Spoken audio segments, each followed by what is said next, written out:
অন্যায়ের বিরুদ্ধে আছে তারাই আসছে। যারা এই কাজটা করেছে তাদের মধ্যে কিন্তু কেউ আসেনি।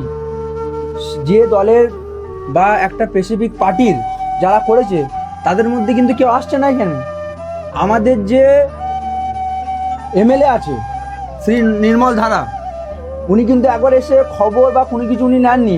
উপরন্তু উনি ওনার ফেসবুকে আই থিঙ্ক আমি দেখেছি কালকে, আপনার ক্রস চেক কেউ নেবেন, আমি ভুল হতে পারি আমার, কারণ এখন আমার মেন্টাল স্টেটটা একটু গন্ডগোল আছে।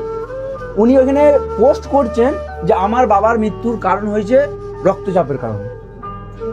এই যে ফেসবুক, ইনস্টাগ্রাম, টুইট, এই খেলাগুলো আজকালকার ছোট ছোট বাচ্চারা এদের থেকে ভালো জানে এরা কীভাবে খেলতে হয়। তো এই যে খেলাগুলো, এই খেলাগুলো অনেক পুরাতন হয়ে গেছে। এগুলো 2018 আগে চলতো, এখন এগুলো আর চলে না। একটু ডেভেলপমেন্ট করার চেষ্টা ওরা করুক, আমি চাইবো এটা। আর তাছাড়া এইখানে যে ভাইজান এসেছেন, উনি এসেছেন, উনার কোথাও না কোথাও মনে হয়েছে যে আমার সাথে এটা অন্যায় হয়েছে। উনি অন্যায়ের বিরোধিতা করতেই এখানে এসেছেন। আর অ্যাজ এ হিউম্যান বিং উনার কোথাও না কোথাও মনে হয়েছে একটা মানুষ হয়ে একটা মানুষের পাশে এই সময় দাঁড়ানোটা খুবই দরকার, সেই কারণে উনি এসেছেন। উনি